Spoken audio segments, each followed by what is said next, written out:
Perkenalkan, nama saya Andreas Setiawan dengan NIM 2102011112002. Akan menjelaskan tentang pentingnya pemahaman penyelesaian konflik dalam perusahaan pada studi kasus AirAsia. Pendahuluan, dalam suatu permasalahan yang ada pasti memiliki berbagai macam karakteristik individu yang berbeda satu sama lain. Perbedaan yang ada ini dapat menimbulkan permasalahan yang terjadi di dalam perusahaan. Seperti contoh kasus yang dilansir dari media berita elektronik kompas.com, menyampaikan bahwa pihak AirAsia di Indonesia digugat oleh karyawannya karena tidak diberikan gaji selama 6 bulan. Hal ini terjadi karena 14 pihak karyawan merasa ditelantarkan dan tidak diberikan gaji kurang lebih 6 bulan. Mereka dipaksa untuk cuti tanpa dibayar. Pihak karyawan juga memilih untuk di-PHK daripada tidak mendapatkan kejelasan yang jelas dari perusahaan. Para karyawan menuntut kepada perusahaan berharap ada itikat baik dari AirAsia Indonesia untuk memenuhi tuntutan karyawan yang diajukan kepada AirAsia. Dari contoh kasus konflik yang terjadi tersebut antara AirAsia dan karyawannya memberikan sebuah gambaran bahwa pemahaman manajemen konflik dalam perusahaan diperlukan dalam menjaga dan menangani masalah-masalah yang dapat atau terjadi dalam sebuah perusahaan. Anggota perusahaan yang memiliki pemahaman manajemen konflik yang baik di dalam perusahaan akan memberikan manfaat yang baik terhadap perusahaan. Dengan adanya pemahaman manajemen konflik yang memadai akan membuat perusahaan dapat menghindari konflik antar karyawan dan menjaga kinerja karyawan. Landasan teori. Konflik menurut S.P. Robbins menyatakan bahwa konflik adalah suatu proses yang dimulai ketika suatu pihak menganggap pihak lain secara negatif, mempengaruhi atau akan mempengaruhi sesuatu atau seseorang yang menjadi kepedulian pihak pertama. Pengertian konflik terdapat 3 pandangan yang berbeda dalam mengartikan suatu konflik. Yang pertama, yaitu menurut Stephen, yang pertama pandangan tradisional menganggap bahwa semua konflik itu buruk atau selalu membawa dampak negatif.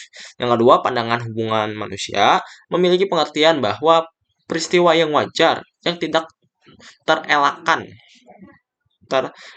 dalam suatu organisasi. Yang ketiga adalah pandangan interaksionis, keyakinan bahwa konflik tidak hanya menjadi kekuatan positif organisasi, tetapi konflik juga sangat diperlukan agar kelompok dapat berkinerja secara efektif. Kemudian ada beberapa macam tipe konflik, yakni konflik fungsional, artinya semua jenis konflik yang dapat mendukung tercapainya sasaran organisasi dan memperbaiki kinerja. Yang kedua adalah konflik disfungsional, artinya jenis konflik yang terjadi karena adanya sesuatu atau seseorang yang tidak berfungsi sebagaimana seharusnya sehingga akan merintangi atau menghambat kinerja organisasi. Yang ketiga adalah konflik tugas, yakni konflik atas isi atau dan sasaran kerja. Dengan kata lain, konflik yang berkenaan dengan pekerjaan itu sendiri. Kemudian yang keempat adalah konflik hubungan. Artinya konflik yang terjadi berdasarkan interpersonal. Yang kelima adalah konflik proses. Konflik atas cara melakukan pekerjaan. Ini biasanya terjadi bila tidak ada aturan tentang pembagian tugas dan wewenang masing-masing orang atau bagian. Kemudian umumnya konflik itu terbagi terdiri dari 5 bentuk, yakni konflik antar diri individu, konflik antar individu, konflik antar anggota dalam satu kelompok, konflik antar kelompok, dan kelima adalah konflik antar bagian dalam organisasi dan konflik antar organisasi. Beberapa macam penyebab timbulnya konflik menurut Robbins and Judge. Itu yang pertama adalah komunikasi dapat menjadi sumber konflik karena konotasi kata dapat menimbulkan makna yang berbeda, petukan informasi yang tidak memadai, dan kegaduhan yang ada pada saluran komunikasi merupakan hambatan komunikasi yang dapat menimbulkan konflik. Yang kedua adalah struktur.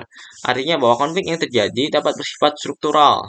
Artinya melingkupi berbagai macam variabel yang ada sehingga semakin besar ambiguitas dalam mendefinisikan secara tepat di mana letak tanggung jawab atas tindakan, semakin besar potensi munculnya konflik. Variabel-variabel pribadi sumber konflik yang terjadi berdasarkan sifat manusia seperti emosi, kepribadian, dan nilai-nilai. Kemudian menurut Wijono, konflik dapat bersifat positif dan negatif. Yakni positifnya yang pertama itu meningkatkan ketertiban dan kedisiplinan dalam menggunakan waktu bekerja. Yang kedua, meningkatnya hubungan kerja yang produktif dan meningkatnya motivasi kerja untuk melakukan kompetisi secara sehat antar pribadi maupun antar kelompok. Nah, dari sisi negatifnya, banyaknya karyawan yang mengeluh karena sikap atau perilaku teman kerjanya yang dirasa kurang adil dalam membagi tugas dan tanggung jawab, meningkatnya jumlah absensi karyawan dalam teks ini adalah bolos ya, dan seringnya karyawan mangkir dari jam-jam kerja berlangsung, dan meningkatnya kecenderungan karyawan yang keluar masuk atau labor turnover. Nah, manajemen konflik menurut Rose menjelaskan bahwa manajemen konflik merupakan langkah-langkah yang diambil para pelaku atau pihak ketiga dalam rangka mengarah perselisihan ke arah hasil tertentu yang mungkin atau tidak mungkin menghasilkan suatu akhir berupa penyelesaian konflik, dan mungkin atau tidak mungkin menghasilkan ketegangan, hasil positif, kreatif, bermufakat, atau agresif. Nah, tujuan manajemen konflik ya untuk mencapai kinerja yang optimal dengan cara memelihara konflik tetap fungsional dan meminimalkan akibat konflik yang merugikan. Manajemen konflik yang berguna untuk mencapai tujuan yang diperlukan dan menjaga hubungan-hubungan pihak yang terlibat konflik tetap baik. Nah, menurut Susanto, mengemukakan dalam mengelola konflik, perusahaan dapat memilahnya menjadi 5 strategi utama, yaitu persaingan, penghindaran, kolaborasi, kompromi, dan juga akomodasi.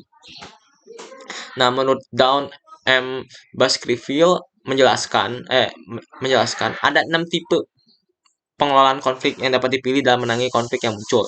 Yaitu yang pertama adalah avoiding atau penghindaran, yaitu gaya seseorang atau organisasi yang cenderung untuk menghindari terjadinya konflik. Kemudian yang kedua adalah accommodating atau akomodasi. Ini gaya ini mengumpulkan dan mengakomodasi pendapat-pendapat dan kepentingan pihak-pihak yang terlibat konflik. Kemudian dicari jalan keluar yang mengutamakan kepentingan pihak-pihak yang terlibat. Kemudian compromising atau kompromi, gaya penyelesaian atau gaya menyelesaikan konflik dengan cara melakukan negosiasi terhadap pihak-pihak yang berkonflik sehingga kemudian menghasilkan solusi atas konflik yang sama-sama memuaskan. Yang keempat adalah competing atau kompetisi, gaya penyelesaian yang pihak-pihak berkonflik saling bersaing untuk memenangkan konflik dan nantinya pihak yang kalah harus mengorbankan kepentingannya kepada pihak yang menang. Terus ada lagi collaborating atau kolaborasi, gaya penyelesaian dengan hasil solusi yang saling menguntungkan karena dilakukan bersama-sama oleh pihak yang terlibat. Kemudian adalah collaboration atau kolaborasi, IT gaya penyelesaian yang menggunakan kelima gaya bersama-sama dalam menyelesaikan konflik. Untuk meraih penyelesaian dalam konflik, menurut Stephen dalam Handoko, terdapat 5 langkah, yaitu pengenalan. Pada tahap ini, perlu mengenal kesenjangan antara keadaan yang ada atau teridentifikasi dan bagaimana seharusnya. Yang kedua adalah diagnosis. Pada tahap ini, perlu memusatkan perhatian kepada masalah utama terjadinya konflik. Yang ketiga, menyepakati suatu solusi. Pada tahap ini perlu mengumpulkan masukan mengenai jalan keluar yang memungkinkan dari orang-orang yang terlibat di dalamnya. Yang keempat, pelaksanaan. Pada tahap ini sudah adanya solusi yang digunakan atau diputuskan untuk menyelesaikan konflik. Yang kelima adalah evaluasi. Pada tahap ini sudah dapat dilihat hasil dari solusi yang dipakai dan dampaknya setelah konflik tersebut diselesaikan. Solusi. Berdasarkan pengertian tentang konflik dan manajemen konflik, maka dapat digunakan dalam menyelesaikan konflik yang terjadi antara perusahaan AirAsia dengan karyawannya menggunakan pemahaman tentang penyelesaian konflik, menggunakan manajemen konflik sebagai cara menemukan solusi dalam menyelesaikan konflik yang terjadi. Dengan melakukan pendekatan mengenai manajemen konflik akan membantu penyelesaian konflik yang terjadi. Dilihat dari permasalahannya, konflik yang terjadi akibat adanya pihak karyawan yang merasa tidak mendapatkan hak-haknya dan menuntut hak-hak tersebut kepada pihak perusahaan serta kurangnya respon dari pihak perusahaan AirAsia dalam menanggapi permasalahan yang terjadi dari pihak karyawan.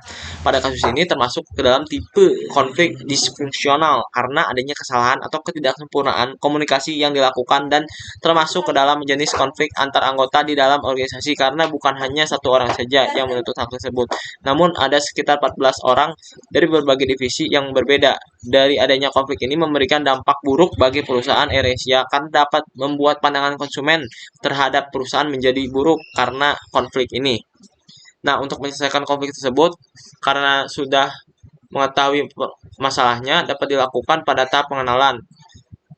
Konflik terjadi karena kurangnya respon dari pihak perusahaan dalam merespon suara karyawan dalam menuntut haknya. Pada tahap diagnosis, terlihat bahwa konflik ini diperlukan adanya solusi terkait hak-hak yang didapat oleh karyawan. Maka dapat dilakukan dengan mengadakan penyelesaian yang dapat menampung suara karyawan, dan juga perusahaan perlu membuka akses diskusi terhadap karyawan agar dapat menyelesaikan konflik tersebut. Selanjutnya, pada tahap menyepakati solusi, dapat dimulai dengan memutuskan solusi terkait konflik tersebut dengan menggunakan cara penyelesaian secara kompromising, dengan tujuan kedua belah pihak dapat menemukan solusi yang dapat diterima oleh kedua belah pihak yang terlibat, seperti melakukan pembayaran gaji sesuai dengan ketentuan gaji karyawan, serta mengurangi beban gaji menjadi beberapa bulan